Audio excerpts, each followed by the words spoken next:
ಅದು ನೀವು ನೆಮ್ಮದಿಯಾಗಿರ್ಬೇಕು, ಸುಖವಾಗಿರ್ಬೇಕು ಅಂತ ನಾವು ಅಂದ್ಕೋತೀವಿ. ಆದ್ರೆ ಏನ್ ಮಾಡೋದು, ಎಲ್ಲ ನಮ್ಮ ಕೈಯಲ್ಲಿ ಇಲ್ವಲ್ಲ. ಬಂಗಾರಿ ಟೆನ್ಷನ್ ಕೊಡ್ಬೇಡ, ಏನ್ ವಿಷಯ ಅಂತ ಹೇಳು. ಅದು ಅದು ಮೂರ್ಚಿಳೆ ಫೋನ್ ಮಾಡಿದ್ಲು. ಅಜ್ಜಿ ಏನಾಯ್ತು? ಅಕ್ಕ ಆರಾಮಾಗಿದ್ದಾಳೆ ತಾನೆ? ಎಲ್ಲಾರು ಆರಾಮಾಗಿದ್ದಾರೆ, ಆದ್ರೆ ಹವಾಮಾನದಲ್ಲಿ ಸ್ವಲ್ಪ ಬದಲಾವಣೆ ಆಗ್ತಾ ಇದೆ ಅಂತ ಹೇಳಿದ್ಲು. ಅಂದ್ರೆ ಆಷಾಢ ಮಾಸ ಶುರುವಾಗ್ತಾ ಇದೆಯಲ್ಲ, ಶುರು ಆದ್ರೆ ಅದು ಹೊಸದಾಗಿ ಮದುವೆ ಆಗಿರೋ ದಂಪತಿಗಳು ಆಷಾಢ ಮಾಸದಲ್ಲಿ ಒಟ್ಟಿಗೆ ಇರೋ ಹಾಗಿಲ್ಲ.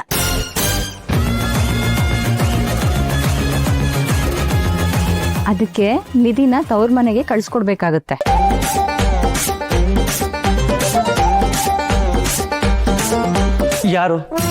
ಯಾರಾಗ ಹೇಳಿದ್ದು? ಇದು ತುಂಬಾ ದೊಡ್ಡ ಅನ್ಯಾಯ. I oppose this. ಏನು ಅನ್ಯಾಯ?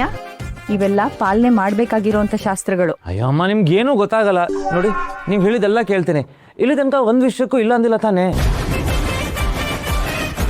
ಆದ್ರೆ ಇದನ್ನ ಮಾತ್ರ ಒಪ್ಪಕ್ಕಾಗಲ್ಲ. ಅಲೋ, ನೀನ್ ತಿಪ್ರಲಾಗ ಹಾಕಿದ್ರು ಆಷಾಢ ಮಾಸದಲ್ಲಿ ನೀವಿಬ್ರು ಒಟ್ಟಿಗೆ ಇರೋ ಹಾಗಿಲ್ಲ. ಯಾವ ಶಾಸ್ತ್ರ ಅದು? ಯಾಕೆ ಮಾಡ್ಬೇಕು? ಈಗ ಜಸ್ಟ್ ಹಳಿ ಶಾಸ್ತ್ರ ಮುಗಿಸ್ಕೊ ಬಂದಿದೀವಿ, ಈಗ ದೂರ ಮಾಡೋ ಏನ್ ಲಾಜಿಕ್ಕು ಹೇಳಿ ನನ್ಗೆ. ಈ ತಿಂಗಳಲ್ಲಿ ಗಂಡ ಹೆಂಡತಿ ಜೊತೆಯಾಗಿದ್ರೆ ಆಮೇಲೆ ಬೇಸಿಗೆ ಟೈಮಲ್ಲಿ ಮಗು ಹೆರೋದಾಗುತ್ತೆ. ಅದ್ರಿಂದ ತಾಯಿ ಮಗುಗೆ ಕಷ್ಟ ಆಗುತ್ತೆ ಅಂತ ಮಾಡಿರೋ ಶಾಸ್ತ್ರ ಕಣೋ ಇದು.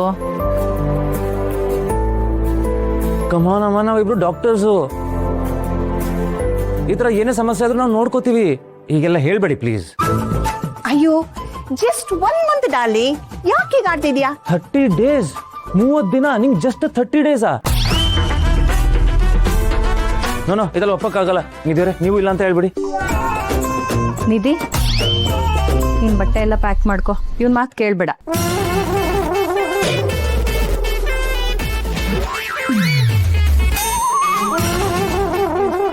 ಹಾ,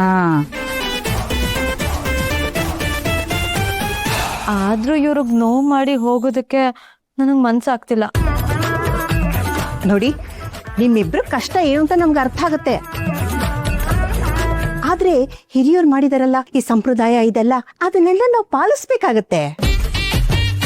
ನೋಡಮ್ಮ, ಒಂದ್ ವೇಳೆ ನಾನು ಸುಮ್ನೆ ಆದೆ ಅಂತ ಇಟ್ಕೋ, ನಿಮ್ಮ ಅಜ್ಜಿ ಸುಮ್ನೆ ಬಿಡ್ತಾಳ? ಕೋಲ್ ತಗೊಂಡು ಹುಡ್ಕೊಂಡ್ ಬರ್ತಾಳೆ. ನೋಡಿ, ನೀವಿಬ್ರು ಹಾಸ್ಪಿಟ್ಲಿಗೆ ಮಾತ್ರ ಡಾಕ್ಟ್ರು,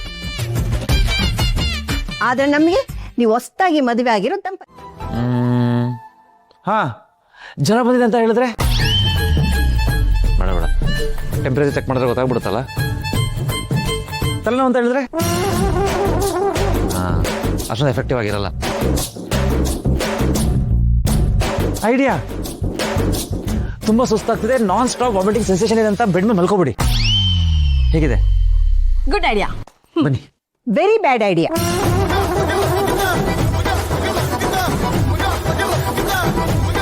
ಕೆಳಗಡೆ ಡ್ರೈವರ್ ಕಾಯ್ತಾ ಇದ್ದಾನೆ. ನಿಮ್ ವಿದಾಯ ಭಾಷಣ ಮುಗ್ದಿದ್ರೆ ಹೊರಡ್ಬೋದು. ಬಂಗಾರಿ ಪ್ಲೀಸ್, ಇವರು ಹೋಗೋದ್ ಬೇಡ, ನಾಳೆ ಹೊರಡ್ಲಿ ಅಲ್ವಾ? ನೀನ್ ಎಷ್ಟೇ ಪೂಸಿ ಹೊಡೆದ್ರು ಆಗಲ್ಲ.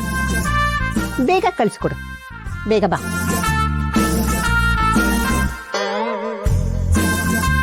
ನಮ್ ಸಂಕಟ ಒಬ್ರಿಗೂ ಗೊತ್ತೇ ಆಗ್ತಿಲ್ವಲ್ಲ. ನಿಮ್ಮನ್ ಬಿಟ್ಟು ಹೇಗ್ರಿ ಇರ್ಲಿ? ನನ್ ಕತೆನೇನು, ನಿಮ್ಮನ್ನ ಅಷ್ಟ್ ದಿನ ಎಲ್ಲ ಬಿಟ್ಟಿರೋದಕ್ಕೆ ನನ್ ಕೈಲೂ ಆಗಲ್ಲ ಮುದ್ದು.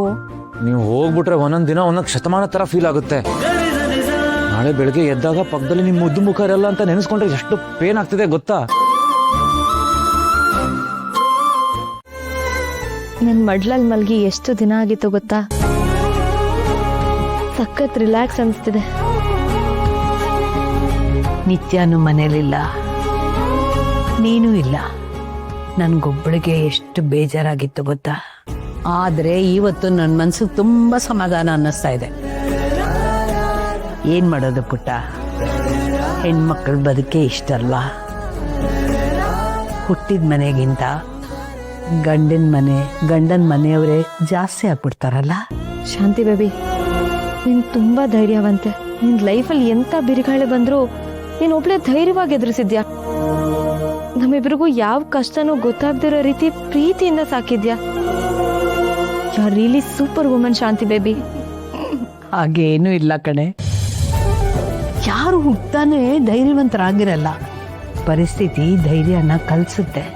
ಕಷ್ಟದ ದಿನಗಳೇ ಬದುಕನ್ನ ಕಲಿಸೋದು.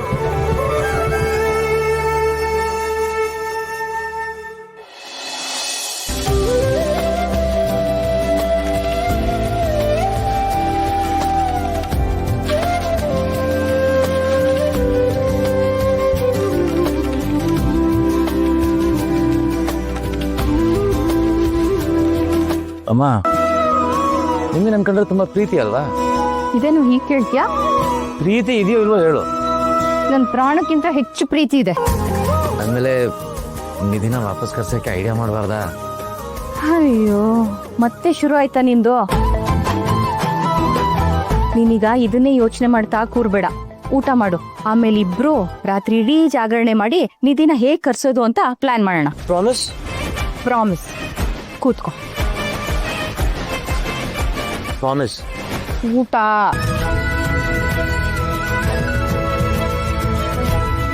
ಇಲ್ಲೇ ಚಿಕ್ಕ ಮಗು ಆಡ್ದಂಗೆ ಆಡ್ತಾನೆ. ಮದುವೆ ಆಗಿದೆ ಆದ್ರೂ ನೀನ್ ನನ್ನ ಮಗುನೇ. ಊಟ ಮಾಡೋ. ಓಹೋ, ನಿಮ್ ತಂದೆ ತಾಯಿ ಆಕ್ಸಿಡೆಂಟ್ ಇಂದ ತೀರ್ಕೊಂಡಿದ್ದಾರೆ ಅಂತ ಎಲ್ರೂ ಅನ್ಕೊಂಡಿದ್ದಾರೆ. ಆದ್ರೆ ಅದು ಆಕ್ಸಿಡೆಂಟ್ ಅಲ್ಲ, ಕೊಲೆ. ಶಾಂತಿ ಬೇಬಿ, ಅವತ್ತು ಮುನಿಯಪ್ಪ ಅವರು ಬಂದು ಪತ್ರ ಕೊಟ್ಟು ಹೋದ್ರಲ್ಲ, ಅದಾದ್ಮೇಲೆ ಮತ್ತೆ ಅವ್ರೇನಾದ್ರು ಬಂದ್ರ? ಅಯ್ಯ, ಅವನ್ ಎಲ್ಲಿ ಬರ್ತಾನೋ, ಎಲ್ಲಿ ಹೋಗ್ತಾನೋ, ಎಲ್ಲಿರ್ತಾನೋ ಒಂದು ಗೊತ್ತಾಗಲ್ಲಮ್ಮ. ಅವನ್ ಸುದ್ದಿನೇ ಇಲ್ಲ. ಮೊದ್ಲಿಂದಲೂ ನಿನ್ನನ್ ಕಂಡ್ರೆ ತುಂಬಾ ಅಕ್ರೆ ಜಾಸ್ತಿ ನಮ್ಮ ಮುನಿಯಪ್ಪಂಗೆ.